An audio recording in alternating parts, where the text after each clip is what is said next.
Ionic bonds और covalent bonds में भेद क्या होता है? आयोनिक बॉन्ड्स जनरली मेटल और नॉन मेटल के बीच में बनते हैं। मेटल के जो एटम्स हैं कुछ इलेक्ट्रॉन्स को गिवे छोड़ देते हैं। इलेक्ट्रॉन छोड़ने से उनमें पॉजिटिव चार्ज आता है, वो कैटाइंस बन जाते हैं। जो नॉन मेटल है वो इलेक्ट्रॉन को गेन करता है, उसमें नेगेटिव चार्ज आ जाता है, इट बिकम्स एन एनायन।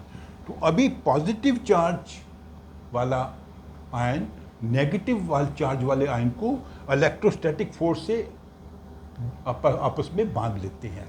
तो ये जो बॉन्ड बनता है it is because of the electrostatic force between the positive ion and the negative ion.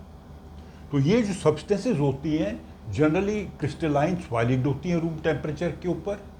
इनका boiling point and melting point higher होता है। अब एग्जाम्पल लें जैसे सोडियम क्लोराइड की। सोडियम एक इलेक्ट्रॉन गिव करता है और क्लोरीन उसको गेन करता है।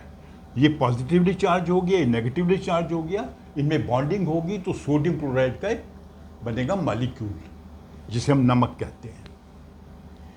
Covalent bonds generally non metals के बीच में बनते हैं। इनमें इलेक्ट्रॉन दिए नहीं जाते या बारो नहीं किए जाते, इलेक्ट्रॉन्स की शेयरिंग होती है। जो आउटर मोस्ट शेल में इलेक्ट्रॉन्स होंगे वो दो एटम्स या दो से अधिक एटम शेयर करेंगे। तो शेयरिंग करने से जो बॉन्ड बनता है उसे कहते हैं कोवेलेंट बॉन्ड। जैसे हाइड्रोजन और हाइड्रोजन के दो एटम एक एक इलेक्ट्रॉन को शेयर करते हैं तो हाइड्रोजन गैस का मॉलिक्यूल बनता है। मीथेन में कार्बन 4 हाइड्रोजन एटम के साथ 4 बॉन्ड बनाती है। 2 इलेक्ट्रॉन ये हैं, एक इसका, ऐसे 4 बॉन्ड्स बने हैं। तो इन बॉन्ड्स को हम कहते हैं कोवेलेंट बॉन्ड्स। और जो कोवेलेंट बॉन्ड से जो बनते हैं मॉलिक्यूल्स या सब्सटेंसेस बनती हैं, ये सॉलिड भी हो सकती हैं, लिक्विड भी हो सकती हैं, गैस भी हो सकती हैं।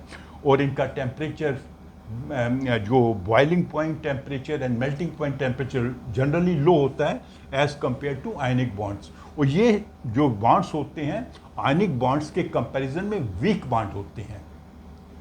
तो आपने मोटा मोटी ये समझना है कि आयनिक बॉन्ड्स में इलेक्ट्रोस्टैटिक फोर्स उत्पन्न होती है बिटवीन टू मॉलिक्यूल्स, क्योंकि वो इलेक्ट्रॉन गिव करता है, it becomes positively charge and it becomes negatively charge. इसमें इलेक्ट्रॉन शेयर किए जाते हैं, तो कोई आयंस क्रिएट नहीं होते इसमें। इसलिए ये जो बॉन्ड्स होते हैं कोवेलेंट बॉन्ड्स थोड़े वीकर होते हैं as compare to ionic bonds.